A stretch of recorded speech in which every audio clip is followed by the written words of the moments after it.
Good morning student. ये class 10 आपका subject physics. Topic उस वक्त हमने पढ़ा था ओम्स लॉ। आज हम देखते हैं रेजिस्टेंस। ठीक है ना। उस वक्त हमारा एक रिलेशन आया था R is equal to V upon I। ठीक है। अब देखो, अगर मैं पोटेंशियल को कांस्टेंट रखूंगा ये वाला V को, तो R क्या होगा? R is inversely proportional to I। R किसके बराबर होगा? Inversely proportional to I। तो यहाँ से आप लोग लिख सकता है ना, रेजिस्टेंस क्या कर रहा है? करंट को अपोज कर रहा है। मतलब जो है जिसका रेजिस्टेंस ज़्यादा है करंट जो है कम फ्लो करेगा। बेस्ट कंडक्टर का मतलब जो इसका रेजिस्टेंस क्या होना चाहिए? कम। तो वहाँ से ज़्यादा करंट फ्लो करेगा। मतलब अगर आप लोगों का रेजिस्टेंस बहुत ज़्यादा होगा, जैसे कि इंसुलेटर का है तो रेजिस्टेंस बहुत ज़्यादा है तो करंट फ्लो नहीं करेगा। तो इस तरह से आप लोग लिख सकता है resistance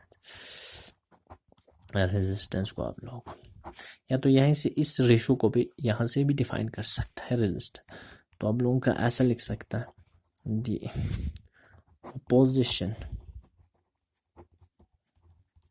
opposition of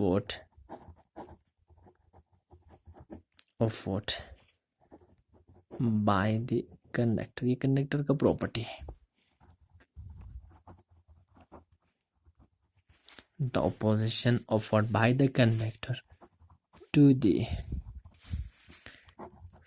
flow of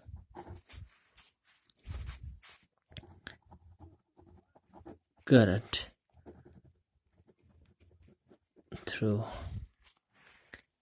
it called resistance। Resistance में रेजिस्ट करना। तो आप लोग क्या कर रहा है? एक अपोजिशन अफोर्ड कर रहा है। कौन अफोर्ड कर रहा है? कंडक्टर। किसके लिए अपोजिशन अफोर्ड कर रहा है? मीन्स आप लोगों के करंट को, मीन्स करंट फ्लो करने नहीं दे रहा है। मीन्स करंट की जो अपोजिशन जो होता है उस अपोजिशन को आप लोग क्या कहेंगे? रेजिस्टेंस कहेंगे। ठीक है। तो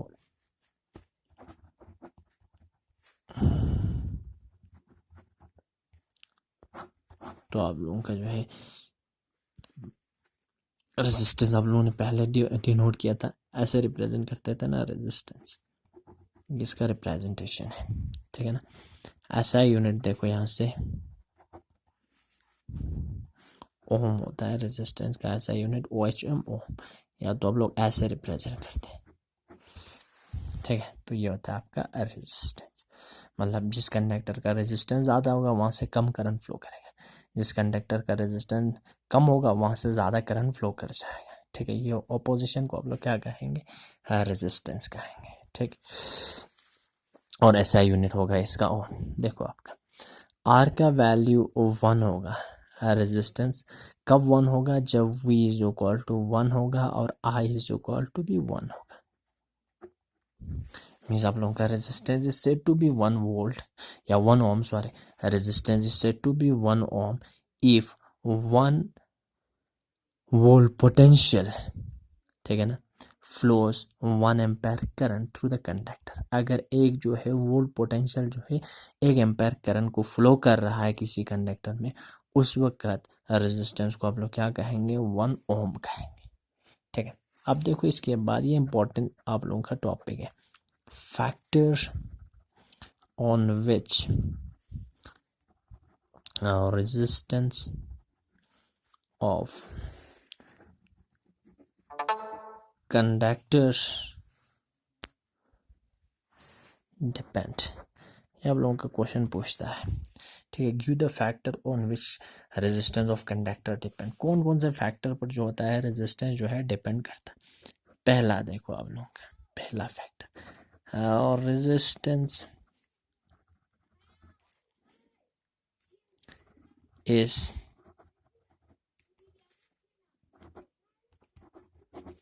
directly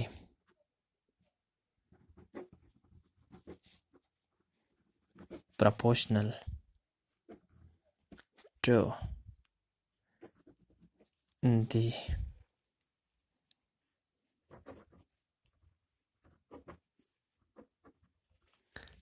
length of the conductor। तो रेजिस्टेंस जो होगा directly proportional to length of conductor. मतलब जो सबसे पहला रेजिस्टेंस डिपेंड करेगा किस पे, लेंथ पे। इसका मतलब ये है अगर मेरे पास जो है एल जो है लेंथ है कंडक्टर, तो इसका रेजिस्टेंस जो है लेंथ पर मतलब डिपेंड करेगा, लेंथ बढ़ेगा रेजिस्टेंस भी बढ़ जाएगा। जैसे कि मेरे पास दो जो है अल्युमिनियम का वायर है, एक का मेरा जो है लंबाई जो है 5 मीटर है, दूसरा वायर का मेरा लंबाई 10 मीटर है, दोनों अल्युमिनियम का है, रेजिस्टिविटी आप लोगों का सेम है, ठीक है ना। रेजिस्टिविटी में बाद में डिस्कस करूंगा आपका। तो रेजिस्टेंस जो है इसका ज़्यादा होगा, क्योंकि यहाँ पर बोला मैंने लेंथ पे डिपेंड करेगा, ठीक है, पहला चीज़। तो अगर कंडक्टर का लेंथ ज़्यादा होगा तो रेजिस्टेंस भी ज़्यादा होगा, अगर कंडक्टर का लंबाई कम होगा रेजिस्टेंस भी कम होगा। इसीलिए सबसे पहले लिखा resistance is directly proportional to the length of conductor, ठीक। सेकंड देखो आपका, ये आप लोग प्रूव भी कर सकते हैं 12 में, यहाँ पर आप लोग सिर्फ इसको जो है याद रख लेना, ठीक है, यहाँ पर आपका प्रूफ की ज़रूरत नहीं है, ठीक है। 12 में आप लोगों का रेजिस्टेंस के लिए डेरिवेशन मिल जाएगा, उसमें से आप लोगों का पता लगेगा कैसे जो है लेंथ के साथ बढ़ जाएगा, ठीक। सेकंड देखो आपका, resistance is inversely proportional to the area of cross section of conductor। देखो आप सेकेंड आप लोगों का resistance is inversely proportional to the area of cross section. इसका मतलब जो है ये होता है आपका एरिया ऑफ क्रॉस सेक्शन, यहाँ पर मैं बना दूँ, ये आपका एक कंडक्टर है, ठीक है ना, ये आप लोगों का एक अल्युमिनियम का कॉपर का एक कंडक्टर है। सेकंड ये भी आपका दोनों सेम मटेरियल का है, ये अगर ऊपर वाला कॉपर का है तो नीचे वाला भी कॉपर का, तो मीन्स ये वाला मोटा है, मोटा मीन्स इस एरिया को आप लोग क्या कहेंगे, एरिया ऑफ क्रॉस सेक्शन, ठीक है ना। यहाँ पर ये एरिया छोटा है, ठीक है ना, ये वाला पतला है, तार पतला का मतलब एरिया ऑफ क्रॉस सेक्शन भी कम है। एरिया ऑफ क्रॉस सेक्शन ये वाला एरिया होता है, मोटा वाला एरिया, ठीक है ना, ये वाला एरिया। तो mean resistance is inversely proportional to area of cross section. अगर आपका जो है यहाँ पर आप लोग इस तरह से इसको लिख सकते हैं ना, that is R is inversely proportional to area of cross section. ये आपका एरिया ऑफ क्रॉस सेक्शन, मतलब अगर आपका एरिया ऑफ क्रॉस सेक्शन ज़्यादा होगा रेजिस्टेंस कम होगा, ये अगर आप लोगों का जो है कम है तो रेजिस्टेंस आपका क्या है, ज़्यादा है। मतलब आपका यहाँ पर मैं दो वायर कंपेयर करता हूँ, दोनों का सेम लेंथ है और दोनों का सेम मटेरियल है, जैसे कि दोनों कॉपर का बना है, लेकिन फ़र्क इसमें इतना है एक मोटा है एक पतला है, तो मीन्स इसका एरिया ऑफ क्रॉस सेक्शन ज़्यादा है, तो इसका रेजिस्टेंस क्या होना चाहिए, कम होना चाहिए। इसका एरिया ऑफ क्रॉस सेक्शन कम है, एरिया ऑफ क्रॉस सेक्शन इसका कम है, तो रेजिस्टेंस ज़्यादा है। तो सेकंड आप लोगों का एरिया ऑफ क्रॉस सेक्शन पे डिपेंड करेगा, लेकिन इनवर्सली प्रोपोर्शनल।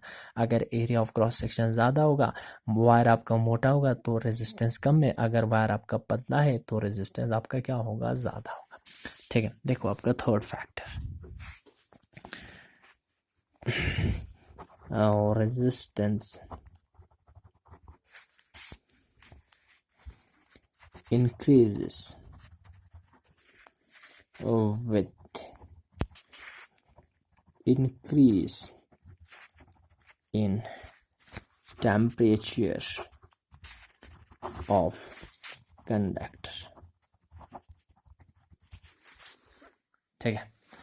तो आप लोगों का रेजिस्टेंस जो होगा बढ़ जाएगा जब मैं टेम्परेचर जो है कंडक्टर का बढ़ा दूंगा। देखो आपका ये वाला कंडक्टर है, दोनों सेम आप लोगों का कंडक्टर है, ठीक है ना, ये आपका कंडक्टर है, ये भी आपका, दोनों सेम है, दोनों का लेंथ भी सेम है, एरिया ऑफ क्रॉस सेक्शन भी सेम है, मटेरियल भी सेम। लेकिन अब यहाँ पर टेम्परेचर डिफरेंस है, ये मैं कहूँगा ये मेरे पास 50 डिग्री सेल्सियस पे है, ये मेरे पास 20 डिग्री सेल्सियस पे है, तो इसका रेजिस्टेंस ज़्यादा होगा, क्योंकि यहाँ पर मैंने लिखा रेजिस्टेंस इज डायरेक्टली प्रोपोर्शनल, या मीन्स रेजिस्टेंस इंक्रीज होगा जब आप लोगों का टेम्परेचर जो है बढ़ जाएगा, ठीक है।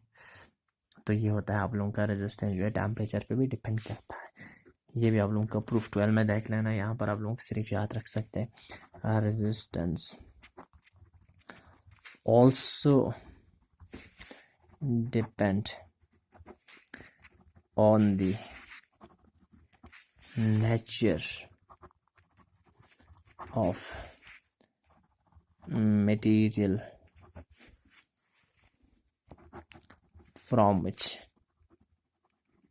conductor is made।